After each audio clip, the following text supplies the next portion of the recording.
different versions of this, and man, am I glad I didn't use the horn takedown one. I would have done better than that. So, before I begin, I just want to say it's really an honor to be here with all of you today to represent the Midwestern Marx Institute and to share our views with you and to learn from all of you guys. The subject of reclaiming Du Bois and his most important work, Black Reconstruction in America, is of primary importance in our era, right? I'm really honored and humbled to be just a small part of that project. So, I'm going over the different versions of this. I thought, what would we be able to add? And that is a sort of ideological look outward at the distortions. And that's what I'm going to at least try to do. So one of the things I admire most about Du Bois, and I'm sure you'll hear this 100 times today, is in his knowledge, his study. The social science he basically founded in our country, it wasn't for its own sake. It wasn't Du Bois simply wanting to understand how things work from a privileged position of comfort. Instead, for Du Bois, all of it, and I mean all of it, was in the effort of direct necessity, the struggle for freedom and liberty from the most brutal forms of oppression, exploitation, and domination in human history. He's a shining example of Marx's iconic call in his 11th thesis on Feuerbach. Marxism views this as a concrete form that the universal process of class struggle arises in due to the material history that creates it, the things that condition what it looks like and how it moves and changes over time. It is a struggle of a nascent class that carries with it the future of society against a decaying class that no longer serves a purpose. Or, to put the concept of universal, and in particular in Du Bois' own words, there can be no perfect democracy curtailed by color, race, or poverty. But with all, we accomplish all. Our entire society is, of course, based on class struggle, whether we call it the struggle for democracy, the struggle against imperialism, the struggle for peace, or just use the words class struggle. All forward motion in American history has been because of this struggle. And Du Bois, whom our institute refers to as the father of American Marxism, is the central and pivotal figure for understanding this struggle in the American context. Understanding the theory of Du Bois as a class project for the poor, working class, and especially oppressed peoples of America in our necessity, and for the imperialist ruling class as one of distortion and subterfuge, is, for us at Midwestern Marx anyway, the first step towards a new society. So with that in mind, I want to begin this with a quote from Lenin, who said there can be no impartial social science in a society based on class struggle. To expect science to be impartial in a wage-slave society is as foolishly naive as to expect impartiality from manufacturers on whether workers' wages ought to be increased by decreasing the profits of capital. We can't very well reclaim Du Bois if we don't understand how he's been taken from us. And this poor excuse for a duct tape together paper mache mannequin where the institutions of the capitalist class have called Du Bois, given back to us in his place. And so this is what I'll briefly try to explain here. The first thing we must examine here is the class nature of the left. We don't really have time to get into how and why now, of course, but over the last period of American history, any real forces in our society we could have called a left have been replaced by what CIA whistleblower Thomas Braden has called the compatible left, or a synthetic creation coming from the institutions and knowledge production apparatus of the capitalist class that is forced to retain a radical-looking exterior by the demands and necessities of the working class, but the substance of which is fully of, by, and for the upper classes. The forces most commonly referred to as the left in American society today are the children of CIA operations like the Congress for Cultural Freedom and the think tanks and foundations owned by the Ford and Rockefeller cartels, among others. Speak on it. I'll try. The primary methods of the distribution of knowledge in modern America are through these think tanks, foundations, foundations, and more importantly in the internet age, the bourgeois academy. And it is how they treat the life's work of Du Bois in particular that is the problem here. Coming from the class institutions of the bourgeoisie, it is rife with mistakes typical of bourgeois ideology. What seems to happen is that they take bits and pieces of Du Bois' thought and they reapply it, especially in his early work, divorcing it from its context and what gave rise to it, and how it changes over time. We often call this sort of mistake one of metaphysics in Marxism, but I've always kind of secretly hated that term because it's so easily misunderstood. So we're going to use one of our own, which is the Purity Fetish. So in their discussions of Du Bois on the subject of race, for example, they remove the early concepts from their movement and change and reapply them at that point, isolating that section and freezing it in time. For them, this becomes essential, becomes Du Bois, as it justifies their preconceptions and ideological dogmas, so they can safely toss out the fact that Du Bois refines and concretizes his views on race throughout his entire life. And he says as much in his biographies, right? This is a fundamentally anti-dialectical reading, of course, as it fails to take into account the entirety of the concept. It's archetypical of the Purity Fetish. For them, this is Du Bois before his purity was taken, tainted by his growth into socialism, Pan-Africanism, and Marxism. Of course, they do the same thing to his Pan-Africanism, but that's just a whole other bag of bananas I can't get into now. Which leads me to my second point. This ideological, reified, purity fetishized papier-mâché version of Du Bois is in direct contradiction to the real life's work of Du Bois. A comprehensive, dialectical, and materialist study of Du Bois shows us that he was always moving forwards, always refining, always overcoming internal contradictions in his theory and creating something better. This is how he worked, because this was the necessity of the work he was doing. Real liberation requires such constant refinement and motion. It requires overcoming our mistakes. Necessity understands that even if a thing was correct then and there, it may not necessarily be correct here and now. And let's be real, there is no necessity in the $200K a year salary academics like Horn of the Bourgeois Academy that falsify and parade around their pure papier-mâché Du Bois. There's no necessity in them whatsoever. The necessity of change in post-Civil Rights Revolution 2000 USA, however, is the necessity of the era that we call Reproletarianization.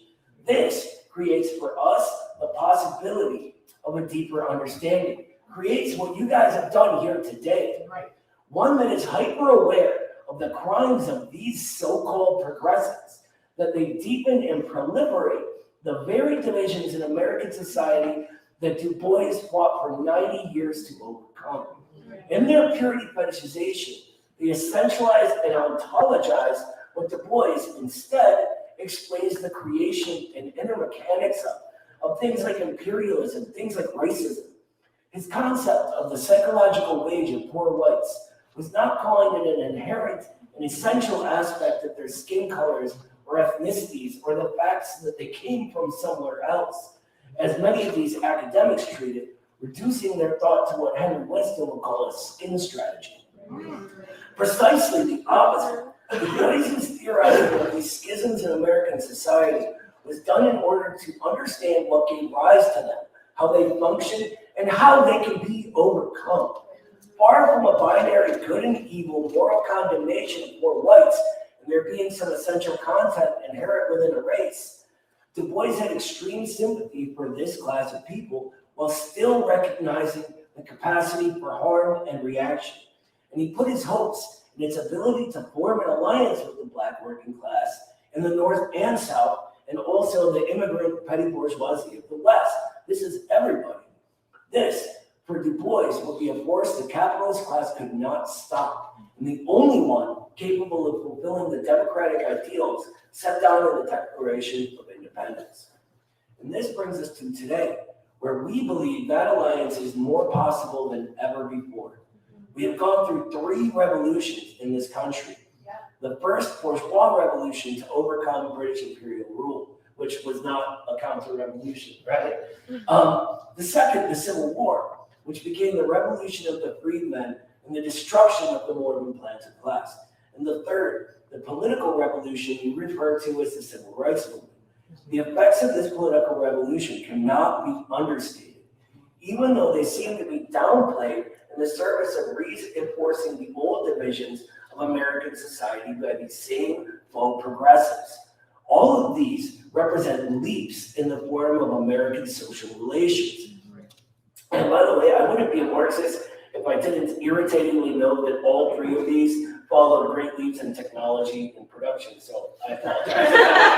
Anyway, this history, our history of 250 years, give or take, I'm bad at that, so again, I'm sorry, is the American people becoming the American people. Right. Taking back Du Bois, taking back Black Reconstruction from the institutions of the class, standing in the way of completing that process, who falsify and distort his theory, is taking back the ability to understand our own history and how we have gotten to where we are, which is, of course, essential if we want to figure out how to move forward.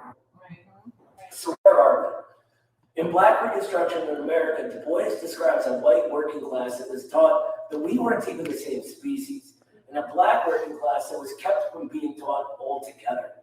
Our society, based, like I said before, on class struggles, has won tremendous victories since then. Now, in 2023, kids aren't taught that we're a separate species, or even that one race is superior to another, as even my father was taught when he arrived here as a child. Now, kids are taught that we're basically the same. Of course, we can't speak of American history without at least briefly touching on the middle classes, based as they were in what amounted to American apartheid and Jim Crow. But these are whole discussions of their own. What I want to focus on is the same necessity that drove Du Bois, and that is the necessity of now, the era of the destruction of the middle classes, the era of reproletarianization. It is this process of imperialism reaching a moribund stage of full financialization, deindustrialization, and the impossibility of continuing on in the old way that leads us to this necessity that has over 60% of the country struggling paycheck to paycheck, getting a complete loss of faith in the system and a rapidly decreasing standard of living. This is the necessity. It opens up possibility that those middle classes never had. The last thing I want to say is to remark on the recovery of Du Bois's internationalism. Today, Du Boisian scholarship grounded in the academy, their comfortable PMC positions, and the outlook of the Purity Fetish is tied up inherently with American imperialism. This could not be any farther from Du Bois, who was an anti-imperialist thinker through and through, who connected the struggle of the working class in America to the struggles of colonized people abroad. Today, what passes for Du Boisian scholarship is not only limited to the halls of academia, far away from the dirtiness and vulgarity of real working class life and politics, but when it does comment on real life and politics, it simply paints a radical looking veneer over the narratives of the entire empire. In that way, it maintains its purity. And for me, it doesn't really matter how cool and hip and radical your words sound if the content and practical implications align fully with imperialism, as theirs do in the cases of China, Russia, Iran, Cuba, Venezuela, and really any country which dares to exist outside of the influence of American empire. Ideologically speaking, this is a new, modern, woke, liberal form of the reaction to Reconstruction from the ruling class. Du Bois, on the other hand, was an ardent supporter of those undergoing the difficult task of constructing an alternative order outside of the sphere of influence of empire, and constantly under attack from hybrid warfare arising from imperialism. Du Bois was unapologetically supportive of the revolutionary movements in Africa, of the Chinese Revolution, of the Soviet Revolution, and of all projects for liberation which ran counter to the cause of empire, a support which well predates his turn towards a more explicit Marxism in the 30s. This attitude required not only an exclusion of purity as a standard to which we judge projects abroad, but also an incredible amount of courage, something which these Du Bois scholars seem to lack. Du Bois was excommunicated from the country for being a revolutionary, for asking for peace, and for supporting actual socialist experiments. Not to mention that they kept kicking him out of their institutions for refusing to compromise his revolutionary radicalism. A very big difference to the academics being funded by those institutions who use his name today. Today, these scholars live comfortable middle-class lives in the heart of the empire and are used as what my colleague Carlos Garrido calls the controlled counter-hegemonic agents of the empire, who present as radical but always side with the exploiters, with the colonizers, and with the imperialists. Du Bois has been taken from us, but only in form. The Du Bois they hold on to is not actually Du Bois, but a caricature of his that they have created in order to domesticate its radical ethos, a papier-mâché facsimile, a phantom. The project that, for me, is maybe less taking back Du Bois in Black Reconstruction, and more sort of rediscovering Du Bois. Today, the task is to go back to the real Du Bois, and to use this real Du Bois in the project of smashing that phantom and gaining ideological clarity in our confusing and contradictory times. And Du Bois, today more than ever, is the most important weapon the American people have if they want to fight for a world of genuine, positive peace, where democracy is expanding and regular working class people, not capital, is in control. This Du Bois, for us at the Midwestern Marx Institute, is the father of American Marxism, the American Lenin. If we are to win the class struggle, abolish empire, and achieve a higher form of democratic life, what in line with the ideals of the founding of our country, then this is our first step. Thank you.